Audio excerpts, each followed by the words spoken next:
Saudara, biasanya kalau orang ulang tahun itu pasti ada sesuatu yang diharapkan, terutama dari Tuhan. Kalau anak-anak ulang tahun, saudara, yang diharapkan itu, yang anak-anak itu mengharapnya dari teman atau dari orang tuanya. Dari orang tua. Maka dari itu, saudara, pada hari ini kita ulang tahun PDKC ini.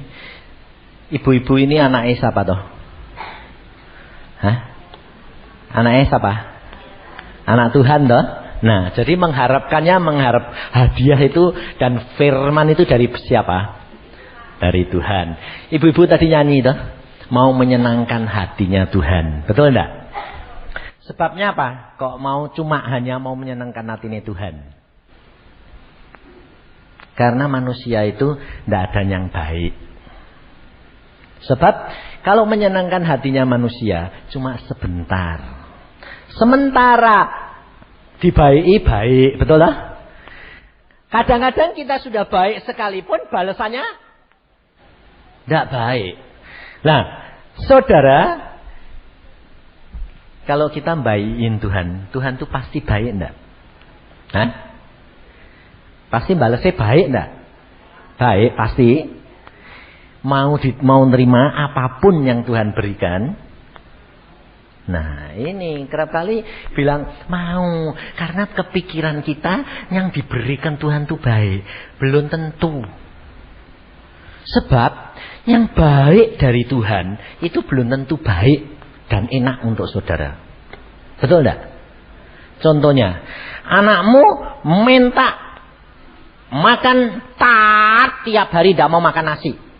Sebab itu hobinya, kesenangannya. Ibu-ibu, kamu kasih enggak?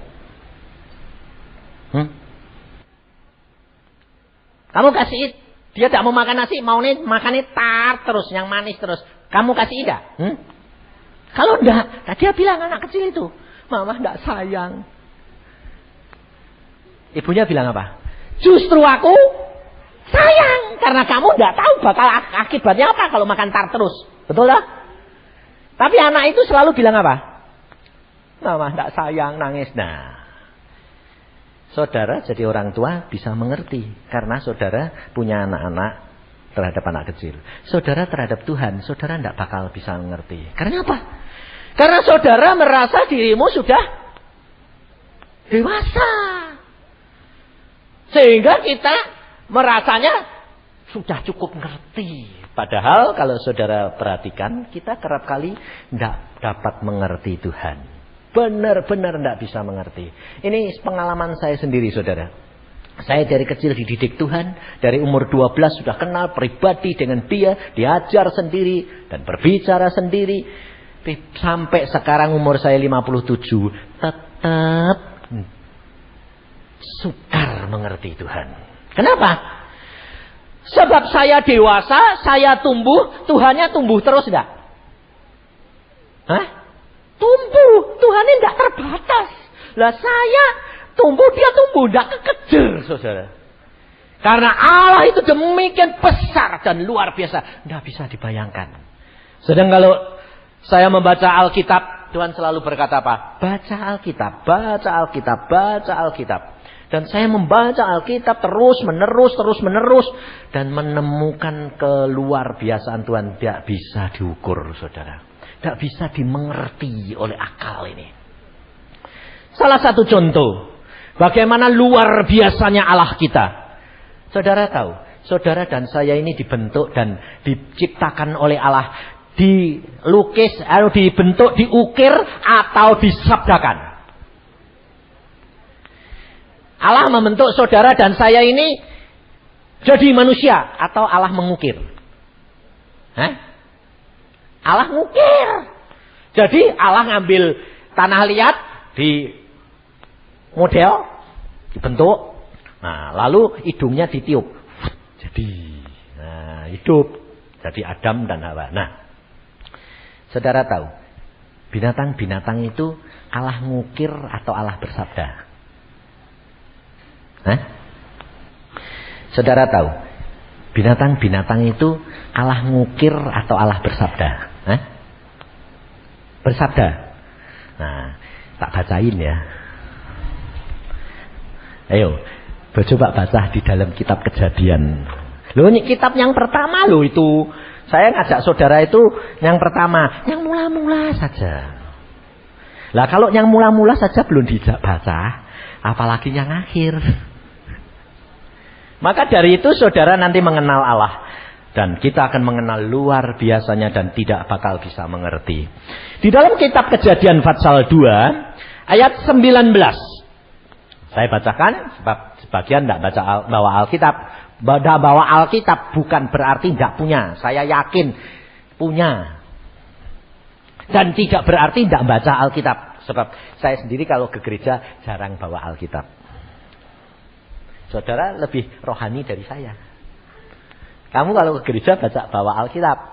Saya kalau ke gereja malah tidak bawa Alkitab. Kenapa?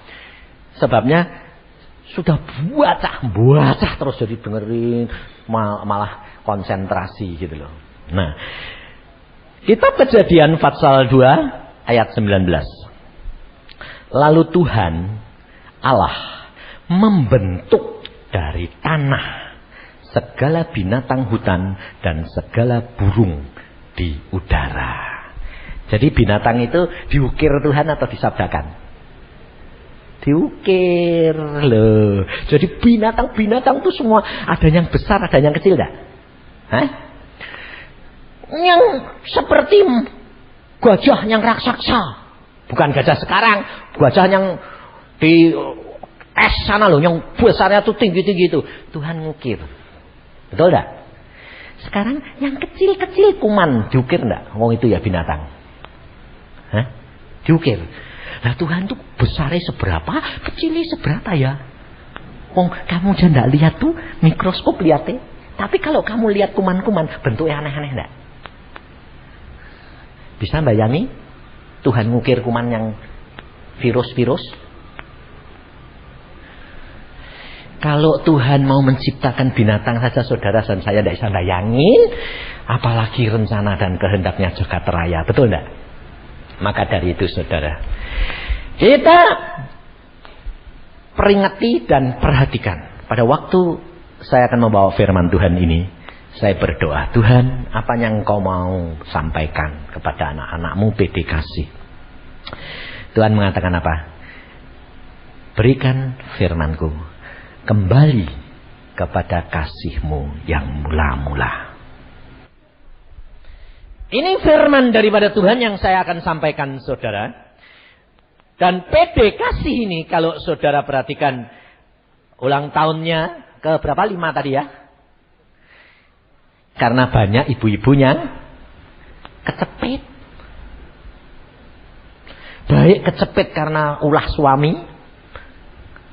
Kecepit ulah mertua. Kecepit olah orang tua, anak-anak, tetangga, famili, saudara. Karena apa? Karena banyak ibu-ibu yang tidak bisa mengeluarkan isi hatinya. Karena apa? Gengsi dong. Jujur bener ya. Masuk masalahnya sendiri disiar-siarin, diomong-omongin sama orang? Kan enggak. Sebab ibu-ibu ini paling lihai, suruh nyimpen. Karena apa? Dari kecil sudah dibentuk. Kalau anak perempuan itu tidak boleh gampang mengeluarkan pendapat. Kalau anak laki, oh itu anak laki. Anak perempuan mesti diem, nyimpen, makanya banyak yang sakit jantung. Padahal yang banyak sakit jantung yang laki apa perempuan? Laki. Kenapa?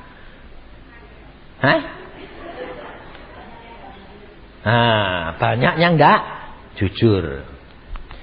Jadi kalau ibu-ibu banyak yang jujur,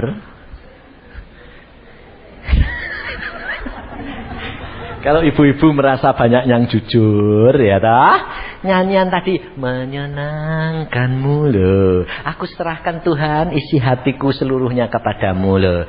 Tapi tulus, dan Alkitab ini yang ngomong. Yang paling banyak munafik siapa? Bapak-bapak atau ibu-ibu? Bapak toh? Bapak toh? Bapak. Tapi yang paling banyak nutupi siapa? Hah? Ibu-ibu apa bapak?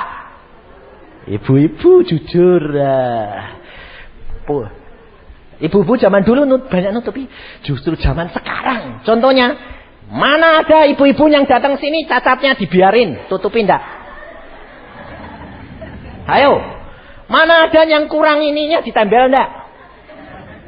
Ayo. Lain dong. Nah ini. Lain dong. Nah, makanya itu saudara, kita belajar firman Tuhan. Hidup kekristenan, saudara.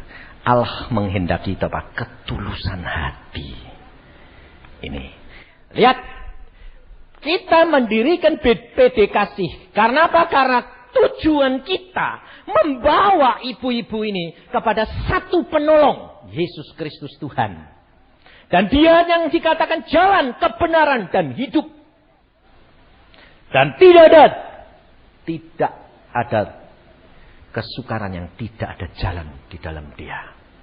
Tetapi masalahnya saudara, kita kerap kali percaya kita, iman percaya kita, pengertian kita tentang hal Tuhan berubah. Makanya Tuhan pesan kepada saya, untuk saya sampaikan, berikan firman, kembali kepada kasihku yang mula-mula. Coba kita lihat di dalam Wahyu pasal yang kedua. Dan kita nanti akan periksa mengapa Tuhan memberikan firman-Nya ini supaya kita itu menyadari, saudara. Sebab kalau saudara tidak menyadari, kamu akan terlambat.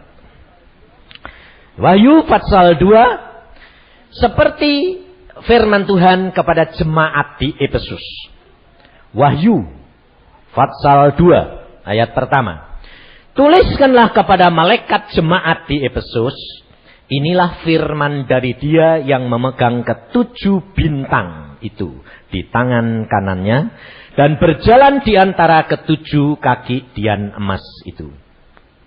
Perhatikan kata-kata Tuhan ayat 2 ini. Aku tahu segala pekerjaanmu, baik jerih payahmu maupun ketekunanmu. Aku tahu bahwa engkau tidak dapat sabar terhadap orang-orang jahat. Bahwa engkau telah mencobai mereka yang menyebut dirinya rasul, tetapi yang sebenarnya tidak demikian. Bahwa engkau telah mendapati mereka pendusta. Dan engkau tetap sabar dan menderita oleh karena namaku. Dan engkau tidak mengenal lelah. Namun, ini perhatikan saudara. Demikian aku mencela engkau. Karena engkau telah meninggalkan kasihmu yang semula. Sebab itu, ingatlah betapa dalamnya engkau telah jatuh. Bertobatlah dan lakukanlah lagi apa yang semula engkau lakukan.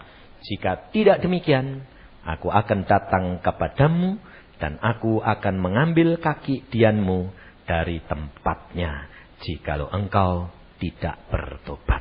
Sampai di sini. Nah, saudara, jemaat di Efesus ini dipuji oleh Tuhan. Secara akal, secara pikiran.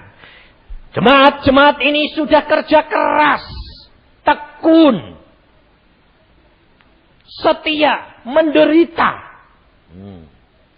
Tetapi Yesus berkata, mereka telah jatuh sedemikian dalam. Karena apa? Meninggalkan kasih yang mula-mula. Mengapa jemaat ini dapat jatuh sampai sedemikian dalam? Karena berubah motivasi, saudara. Hatinya ini berubah. Percayanya berubah. Imannya berubah. Satu bukti, saudara. Saudara pada waktu percaya Yesus pertama kali, bertobat sungguh-sungguh dengan hati yang hancur dan menerima Yesus dan dibaptiskan. Doamu segera sedikit berdoa saja. Minta saja, kadang-kadang berdoanya sembarangan dijawab Tuhan enggak? Tapi sekarang setelah kamu menerima Tuhan, sudah mengenal, mulai berbakti, dengar khotbah, dengar firman Tuhan dari sana sini, tambah dalam mengenalnya, doanya tambah gampang didengar atau susah? Oh, ini fakta loh saudara. Susah apa gampang? Susah loh. Di mana letak kesalahannya? Firman ini saudara. Maka banyak orang Kristen kecewa. Sebab apa saudara? Sebab saudara percaya pertama kali bukan pakai ini, tapi pakai hati. Ininya tidak jalan. Sebab masalahnya sudah terlalu banyak. Ini sudah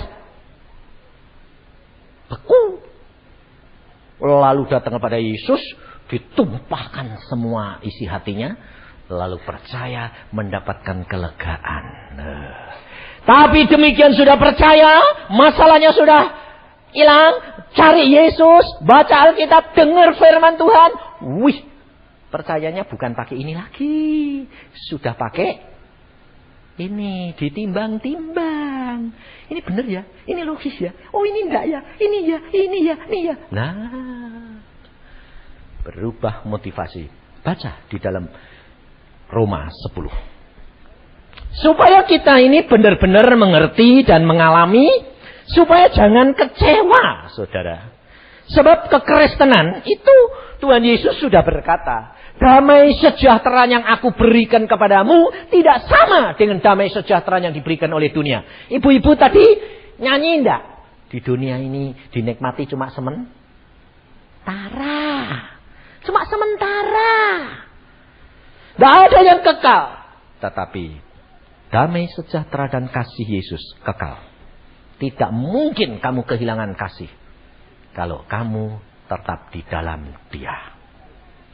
Tetapi kalau saudara kehilangan kasih, kehilangan damai sejahtera, karena saudara berubah motivasi. Dan ini Tuhan yang ngomong, bukan saya. Saya kerap kali diajari kalau saya sudah mulai memikir Tuhan bilang, kamu ini orang percaya atau orang Farisi? Orang percaya. Kenapa kamu pakai pikiran? Coba baca di dalam Roma 10. Roma 10, pasal 10, ayat yang ke-6. Mulai ayat 6. Tetapi kebenaran karena iman berkata demikian. Jangan katakan di dalam hatimu siapakah akan naik ke surga. Yaitu untuk membawa Yesus turun atau siapakah akan turun ke jurang maut. Yaitu untuk membawa Kristus naik dari antara orang mati. Tetapi apakah katanya ini? Firman itu dekat kepadamu. Yakni di dalam mulutmu dan di dalam hatimu.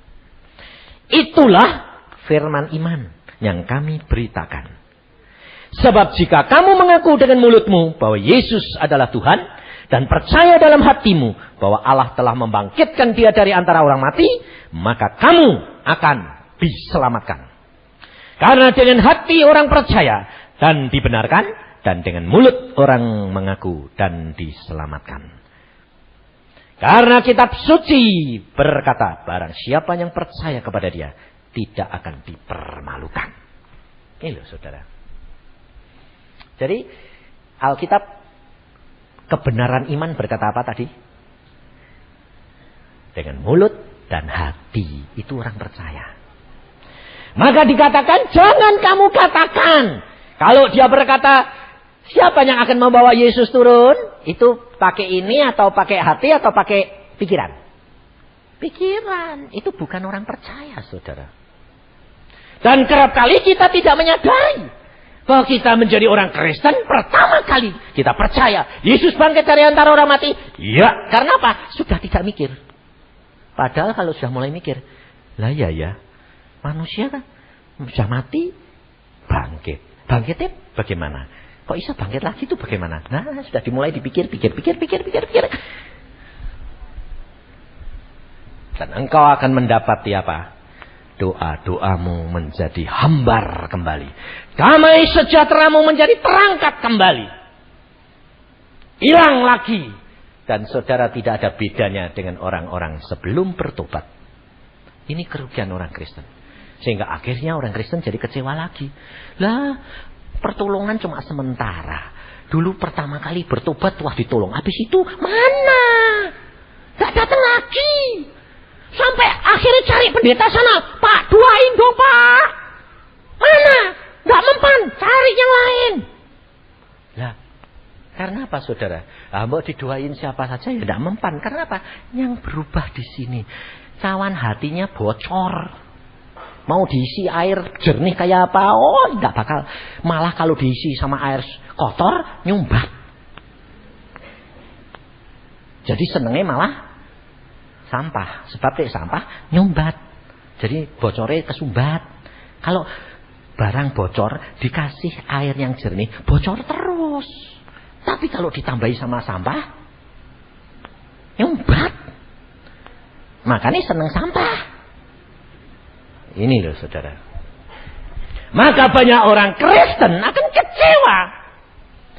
Alkitab tadi sudah mengatakan kepada saudara dan saya, Tuhan Yesus memuji secara permulaan. Dipuji Tuhan, engkau tekun, engkau setia, engkau baik, engkau menderita karena namaku, engkau sabar.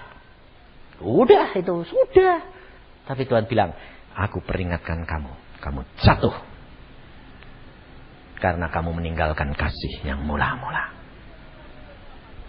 Karena kasih yang mula-mula itu apa saudara? Tidak pakai ini, tapi pakai hati, percaya yang sungguh. Nah, contohnya saudara, ibu-ibu ini dulu pada waktu kawin pertama kali, rasanya manis gak? Manis toh? Baru, dapat pacar baru. Manis toh? Lama-lama jadi pahit. Kalau sudah pahit, kira-kira tetap sabar enggak? Hah? Enggak. Keliru. Sabar.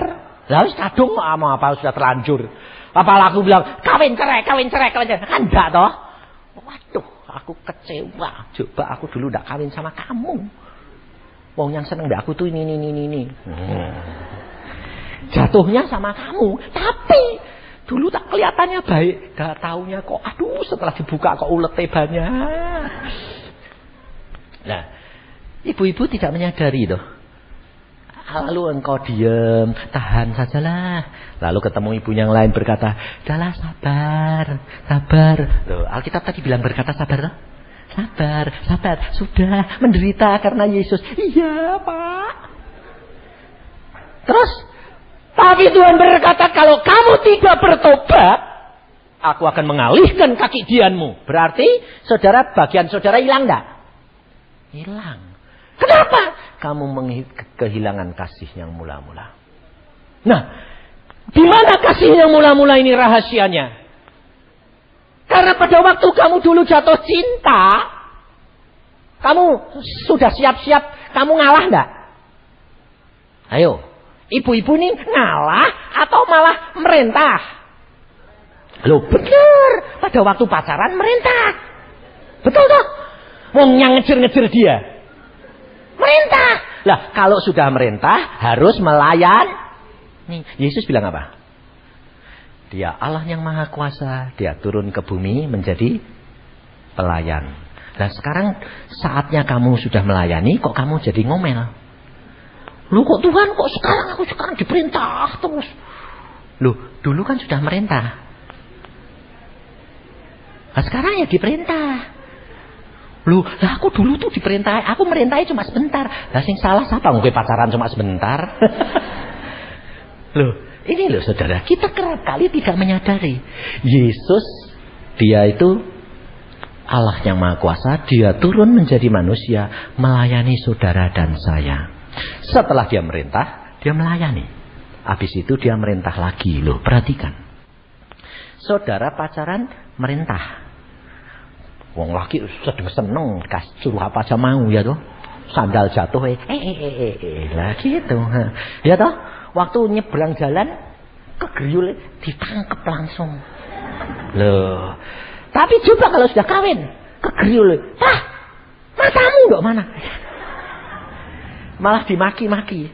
Loh, saudara tahu, itu Yesus di dalam dunia. Setelah itu Yesus mati, Dia bangkit, dia merintah kembali. Ibu-ibu perhatikan. Kalau engkau belajar daripada pengalaman Yesus, saya jamin apa yang Yesus alami, kamu akan alami. Luar biasa. Kenapa? Karena itu Tuhan berkata, kasih. Tundukkan sesamamu manusia dengan kasih. Kasih itu apa? Penguasaan diri. Kasih itu sukacita. Sabar, damai, sejahtera. Sebab Yesus sudah berkata, damai sejahtera yang aku berikan kepadamu tidak seperti diberikan oleh dunia ini. Dan itu saya alami. Difitnah orang, diomong orang, dikatain orang, tidak sakit hati, saudara.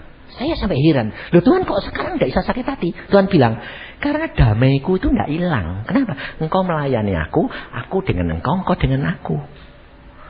Loh Tuhan, ini orang-orang ini pada ngomongin aku. Biarin. Tuhan Yesus berkata apa? Coba baca rahasianya di dalam Yohanes.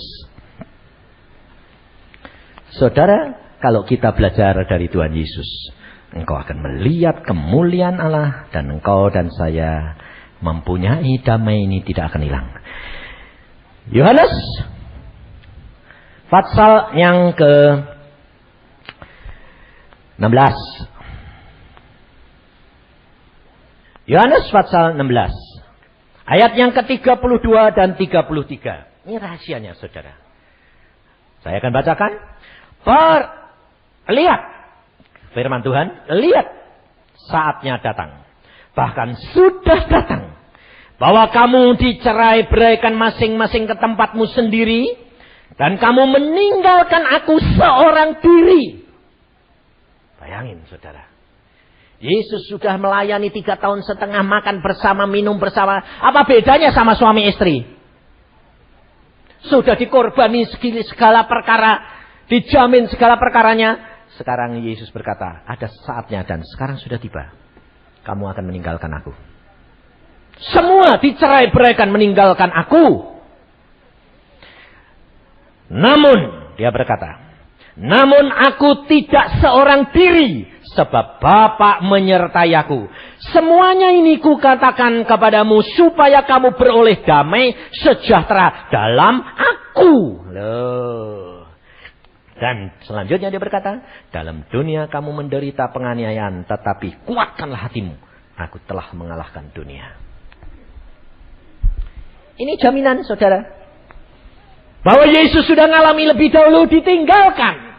Jadi jikalau saudara dan menjadi ibu-ibu mengalami satu tekanan, satu keadaan di mana engkau seolah-olah ditinggalkan, tidak diperhatikan lagi oleh suami, tidak diperhatikan oleh anak, tidak diperhatikan oleh orang tua, tidak diperhatikan oleh saudara, tidak diperhatikan oleh orang.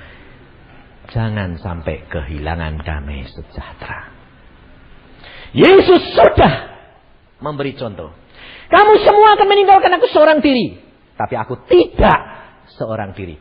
Bapa bersama dengan aku. Dan ini semua aku beritahukan kepadamu supaya kamu tidak kehilangan damai sejahtera. Maka dari itu, saudara, kalau engkau pelajari benar-benar firman Tuhan, engkau akan melihat kemuliaan Allah. Dan kamu tidak akan kehilangan damai sejahtera. Ini pengalaman istri saya sendiri. Saya pada waktu pacaran, saya kebalikan. Istri saya bukan merintah saya yang merintah istri saya. Saya keras sekali. Karena saya punya prinsip jelek. Tapi ternyata kok baik. Prinsip saya gini, kalau pacaran, lebih baik saya keras. Sebabnya, kalau pacaran kan bisa ganti. Kalau sudah kawin, saya tidak boleh cerai. Wong saya anak Tuhan. Jadi saya kalau pacaran keras. Tidak nurut, tidak apa-apa. Jalan dewek, aku jalan dewek. Tidak jadi, tidak apa-apa. Ganti aku ya ganti. Nah. Dan saya pacaran 13 tahun, saudara. Jadi saya merintahnya cukup lama. Nah, setelah kawin, gantian Tuhan ngomong sama saya. Di mana kasihmu? Hah? Aku tidak punya kasih. Kamu bukan orang Kristen yang benar. Oh, kaget saya. Saya ini melayani engkau puluhan tahun. Jadi ketua ini khotbah. Belum punya kasih. Kamu belum jadi orang Kristen yang benar. Kenapa? Tidak punya kasih. Buktiin. Lalu Tuhan berkata, terhadap istrimu aja kamu diktator kayak gitu kok. Waduh, kaget saya. Nah terus, bukankah Alkitab berkata, istri harus tunduk suami? Tuhan bilang, tapi Alkitab juga berkata, kasihilah istrimu seperti dirimu sendiri. Waduh. Tuhan saya lalu berkata, Tuhan ampuni aku.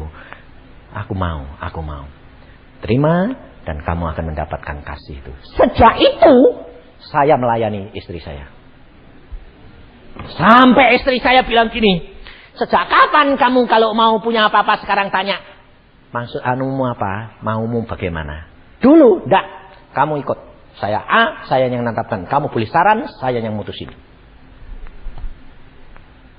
Sekarang, kamu bagaimana, maumu bagaimana? Aku nyarani ini. Sebaiknya begini, tapi kamu yang pilih deh. Sebab ini urusan rumah tangga kamu. Dia bilang, kamu kenapa berubah? Karena kamu berdoa terus menerus. Lapor Yesus. Yesus bertindak buat kamu. Sekarang saya mau gak nurut, takut. Diketok oleh Tuhan kepalaku. Lah kan repot.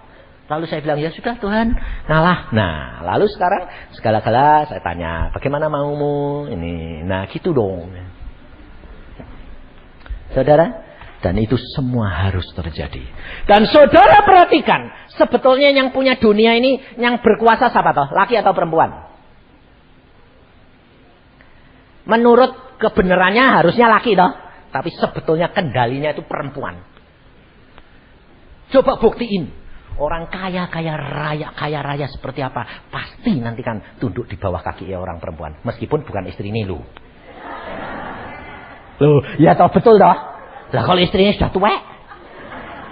Nah, dia cari yang lain. Lah lalu dikendalikan dari sana. Betul enggak? Kenyataan. Saudara baca Alkitab. Ini Alkitabiah loh saudara.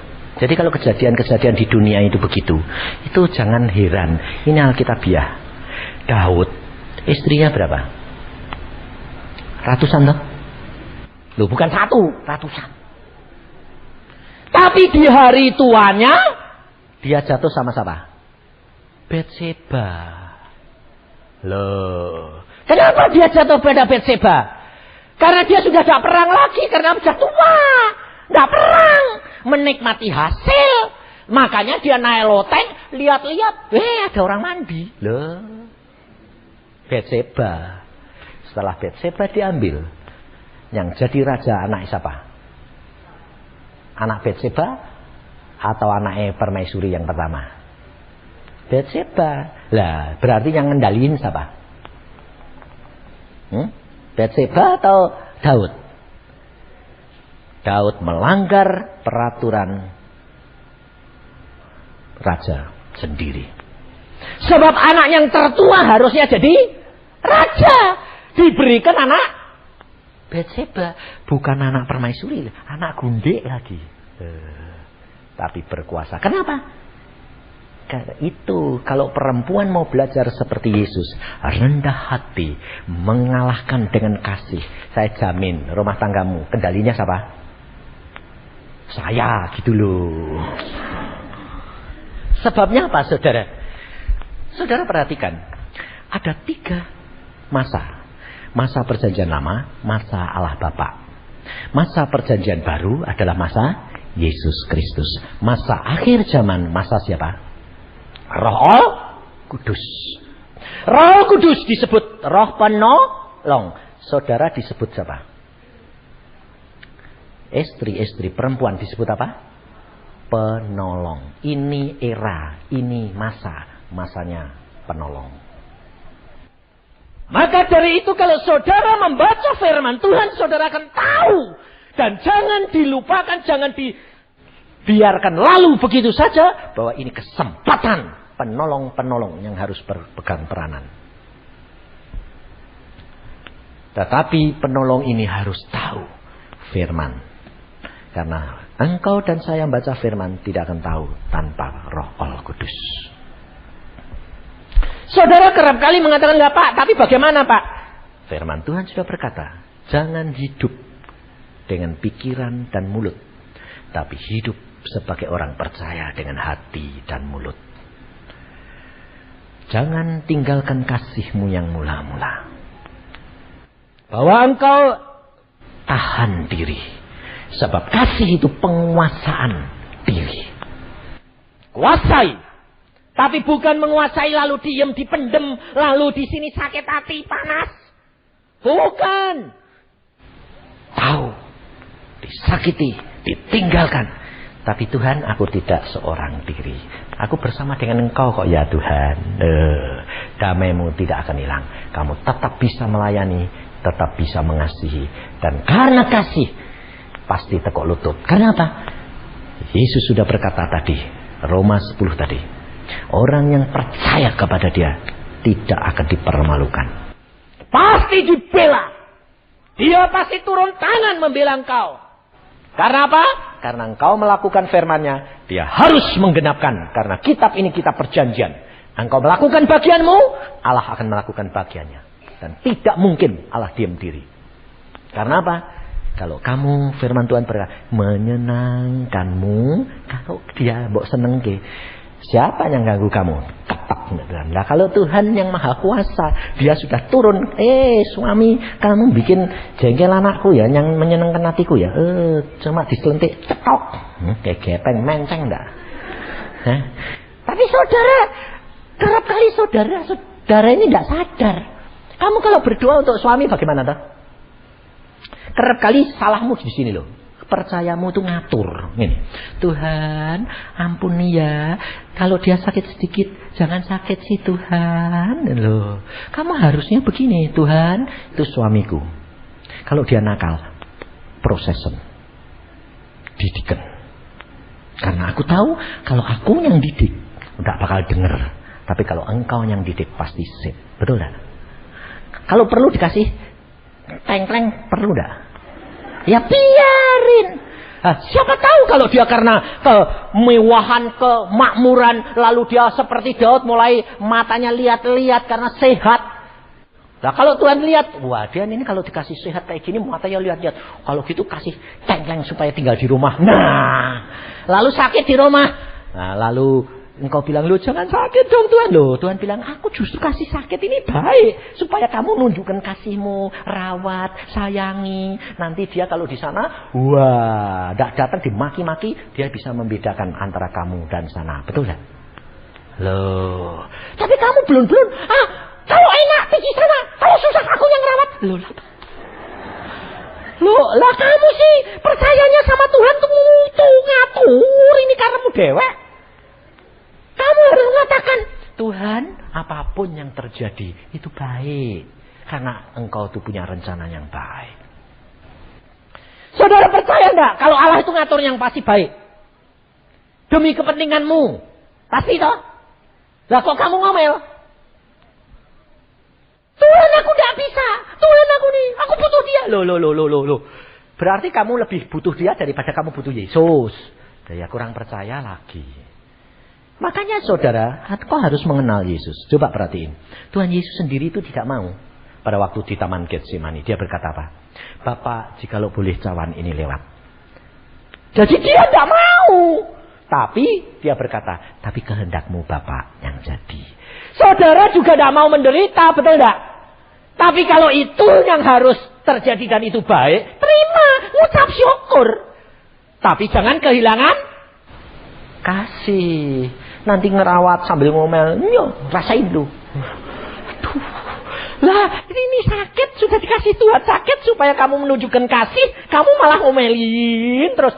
Lah nanti kebalik sana. Ini loh, ini banyak terjadi, saudara. Banyak terjadi. Saya barusan dari Surabaya, satu hal terjadi. Saya mau pelayanan, saya didatangi seorang ibu. Dia berkata, Pak, tolong tante saya. Kenapa? Tante saya itu baik loh Pak. Dipuji Tuhan. Dia sebelum ini koma berapa? 6 bulan di dalam rumah sakit. Nah, terus bagaimana? Dia sebelum koma 1 hari, dia didatangi Tuhan Yesus. Tuhan Yesus bawa mahkota, Tuhan Yesus bawa jubah putih, Tuhan Yesus bawa tongkat. Dan Tuhan Yesus berkata kepada ibu, tante saya ini, "Ibu, engkau seorang ibu yang baik. Meskipun engkau tidak pintar, sederhana, tetapi menyenangkan hatiku. Ini aku beri kamu jubah, mahkota, dan tongkat. Yuk pulang." Ibu ini ngomong gini, "Tuhan, ya jangan sekarang ah. Wong aku mesti ingat anak-anakku." Tuhan tidak jawab A, tidak jawab B. Mesem Tuhan. Terus Tuhan pergi. Besoknya 6 bulan rumah tangganya kocar-kacir karena harus ngerawat dia di rumah sakit dan bayari terus 6 bulan. Kira-kira tambah ekonomi ini bobrok apa tambah makmur? Tambah bobrok. Keluarganya menderita, lalu dia berkata kepada saya, "Tolong Pak." Saya bilang, "Kamu tahu, kalau engkau menjadi orang percaya, jangan pakai ini, pakai hati. Tuhan itu tahu yang terbaik. Tapi kamu mau ngatur. Tuhan, aku ingat anakku. Ya jangan bawa kasih komara, sembuh ngono lho. Lah yang ngatur kamu atau Tuhan? Tuhan tahu waktu saat yang terbaik. 6 bulan. Akhirnya saya berdoa, "Tuhan, kasihan dong ini Tuhan. Kalau sembuh ya biar sembuh, kalau mati ya mati, daripada begini kan sengsara." Tuhan bilang, "Bebaskan dia, bebaskan." Lalu keponakannya saya kasih tahu. Saya tidak ada waktu karena saya harus melayani. "Kamu ngomong sama pasien, sama tantemu, tante minta ampun, wong 6 bulan yang lalu kamu sudah didatangi Tuhan, sebetulnya sudah waktunya, tapi tante minta perpanjang malah menderita begini. Kan penderitaan bagi keluarga. Sudah tante minta ampun, lalu Tuhan Yesus bebaskan aku. Nanti dalam waktu singkat Tuhan bebaskan." Ponakannya tidak mau, takut. Takut Pak, nanti disangkain nyepatan, suruh mati. Loh bukan, bebasin. Sebab ini terikat dengan pikirannya sendiri. Tetap tidak mau. Ya sudah, nanti kalau kamu tidak mau, kamu rugi, tanggung jawab. Akhirnya dia pulang. Dia ngomong sama suaminya, "Papa, tadi Pak Yusak gini karena dia tidak punya waktu." Terus bapaknya ini baik. Dia bilang, "Ya wes aku sing bisi sama dia." Dia pergi ke rumah sakit bisi. "Tante, sempat bertobat. Karena sudah 6 bulan gini terus kan sengsara. Dah, minta ampun be Tuhan Yesus. Tuhan Yesus ampuni aku dulu sudah jemput tapi kok tidak mau. Sekarang aku menderita. Anak istriku, anak suamiku menderita. Sekarang aku mau, Tuhan bebaskan, ampuni aku. Amin." Dah ngomong. Ucap syukur. 2 jam kemudian dengan mesem menghembuskan napasnya, bebas. Saudara tahu? Kembali kepada kasih yang mula-mula. Percayalah dengan hati dan mulut, jangan dengan pikiran. Jangan mulai kepercayaanmu dikuasai oleh pikiran. Pertimbangan ini, kalau begini, itu bukan orang percaya. Itu kehendakmu, bukan kehendak dia. Kehendak dia bukan kehendakmu. Tapi menyenangkan hati dia, itu yang Tuhan mau. Amin. Mari kita berdoa.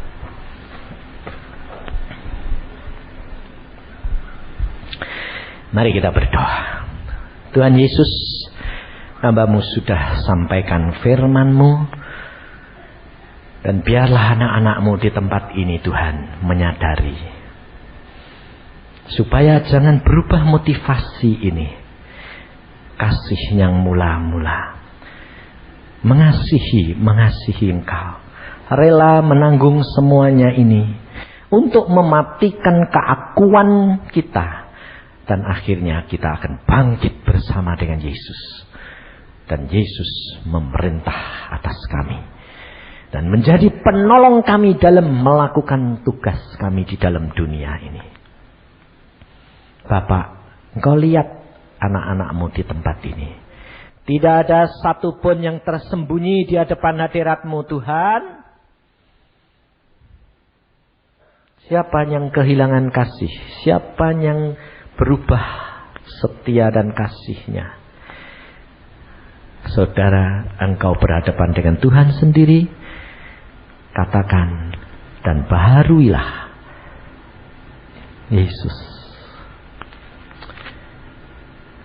Yesus, kia karata syakata kaya. Ampuni Tuhan Karena Engkau mengasihi kami semuanya. Kalau Engkau menegur kami, kalau Engkau memperingatkan kami, tandanya Engkau mengasihi kami. Memang kerap kali kami tidak senang, kami tidak mengerti, tapi kami tahu rencana-Mu indah bagi kami. Yesus, kami mau menyenangkan hati-Mu. Kami mau Tuhan menyenangkan hati-Mu. Saudara berdoa. Saudara berdoa.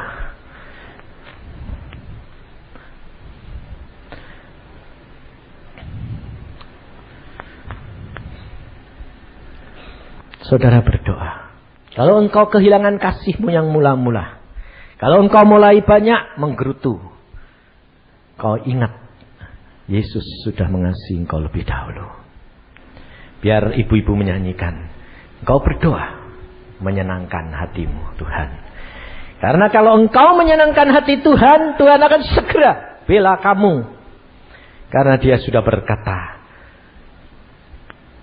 orang yang berharap kepada Dia dan percaya kepada Dia tidak akan dipermalukan.